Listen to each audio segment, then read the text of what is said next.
Hi guys, it's your boy Raven, and today I'm sharing my experience of MagicCon Amsterdam in 2026. What you are now seeing is the entrance to the main hall, and directly after that you see the Marvel Superheroes interactive area.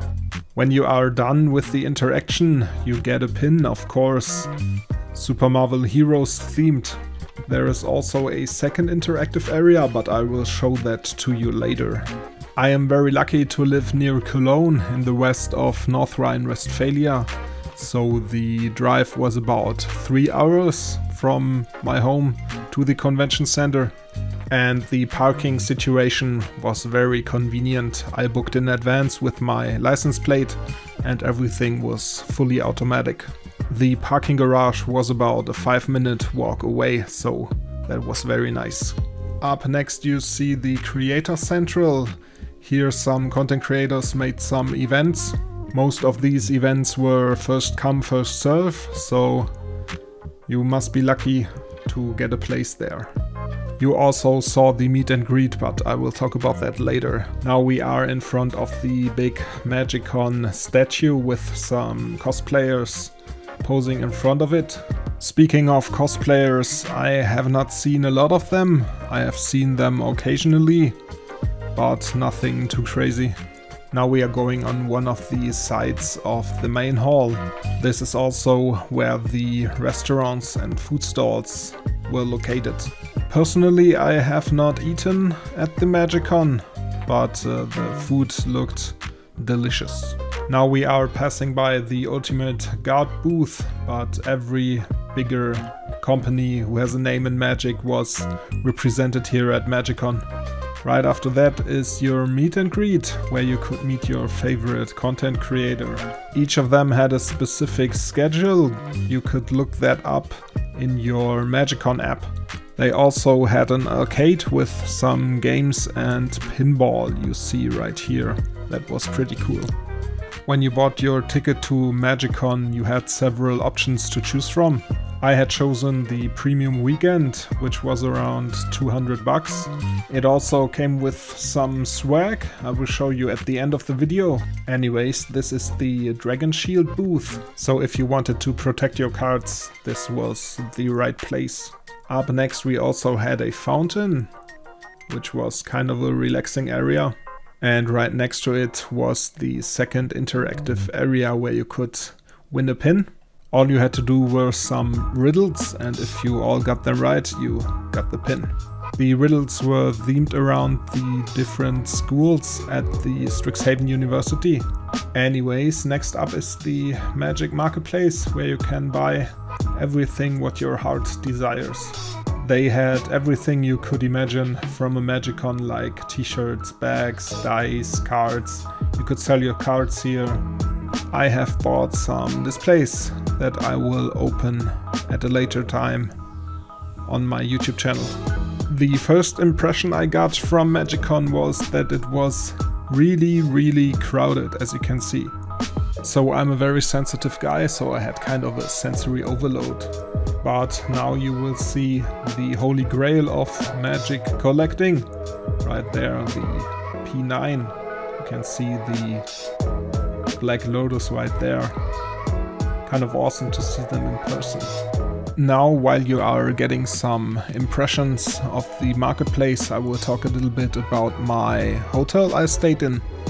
I stayed at the Apollo Hotel Amsterdam, and as I arrived they didn't have my room ready, so I had to wait for like half an hour. It was kind of expensive this time of the year around, but the location of the hotel was very neat. It took me about a 20-minute walk from the hotel to the main hall of Amsterdam MagicCon. The breakfast was good, the staff friendly, and the bed was comfy. I did not make time to see the city itself, but no worries, I have seen it before. It is kind of funny. One time you're in the shopping street, then you take a wrong turn and end up in the red light district. But back to MagicCon. So standing and waiting in line was part of the experience. So if you don't want to do that, you can sign up for the ticketed play or the on-demand play. I will show you later. This was the first MagicCon I attended. I went there alone. They announced next year there will be another MagicCon Amsterdam.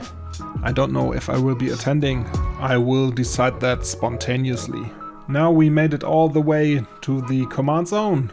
In the last MagicCons, the access to the command zone was separate. You have to pay for it. But this time around you can access it whenever you wanted to. If you are looking for players to play with in the command zone, you can go to the staff and they will give you a little flag. And on that flag you will have the bracket you are playing in, so that the other players see what bracket you're in and can sit next to you, and then you can start playing. I think it's a neat idea because you can see the bracket instantly and can decide to play against someone in your bracket. While I was talking, you have seen the official show store. They sell you limited product like the festival in a box or some special collector boosters. You also get limited to one festival in a box. They will punch a hole in your badge if you buy one. Anyways, now we are going to the on-demand events. You can go there anytime you want, and if you find enough players, you can start a draft or a sealed event, whatever you choose. Passing by these toilets, we are now entering the ticketed play area. What you do is you go to your MagicCon app. You can download in the App Store, and from there you will sign up for an event, and when the time has come you go to the staff and you will be directed to a specific area for your event. What to say is every event comes with a prize, and there are lots of events to choose from. The funniest thing I have seen was a kind of Commander Battle Royale, where the last one standing gets a play booster display, I think from Marvel Superheroes.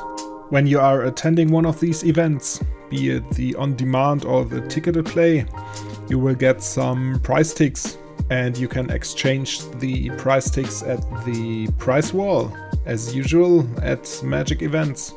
Here I want to say that the prizes at the prize wall are limited, so if you want a highly sought after item, go there early as soon as you get your prize ticks.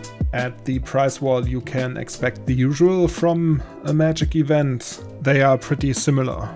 Usually you get boosters from the latest set that was released. They also had some oversized cards, which you can see here on the top shelf. Now, after we have seen the prize wall, we go to the, in my opinion, coolest area of the event.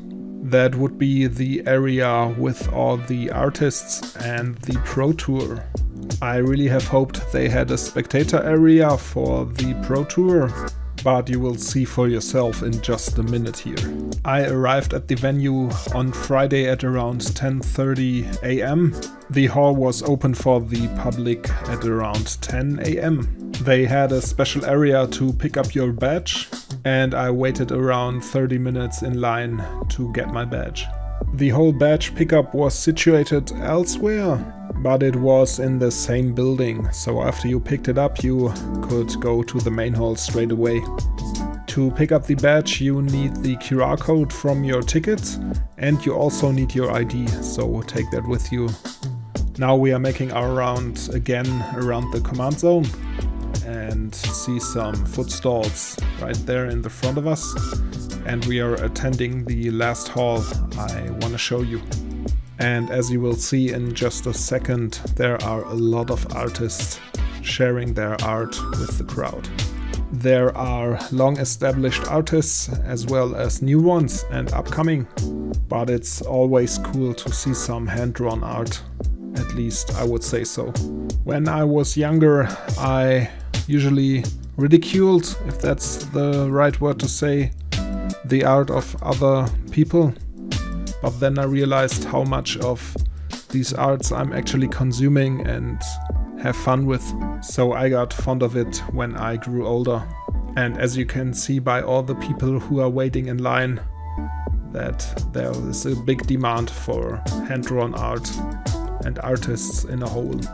So now we are approaching the, I think, best area at MagicCon, and that is the Pro Tour.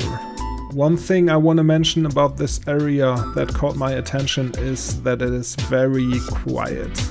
And that makes sense because when you are playing really high competitive Magic, you have to concentrate for a long time and be on top of your game. One particular dream I have is to attend a Pro Tour, be it as a player or behind the scenes. That would be very nice. And here you can see the live broadcasting to twitch.tv, and as you can see there is an interview taking place right now. I think when you follow the broadcasting live at twitch.tv, they made a good job of picking the commentators and casters. As you can see, Maria is hard at work here. Now, to sum up the experience of MagicCon, it was very great, but very crowded. And before we go up a floor and I show you MagicCon from above, it is swag time. This is my badge I got for the premium weekend. They also gave me 3 Marvel Superheroes Collector Booster. These are some promo cards I got. The value is not worth mentioning. And finally you got a MagicCon playmat, you see right here. So what are my final thoughts on MagicCon Amsterdam 2026?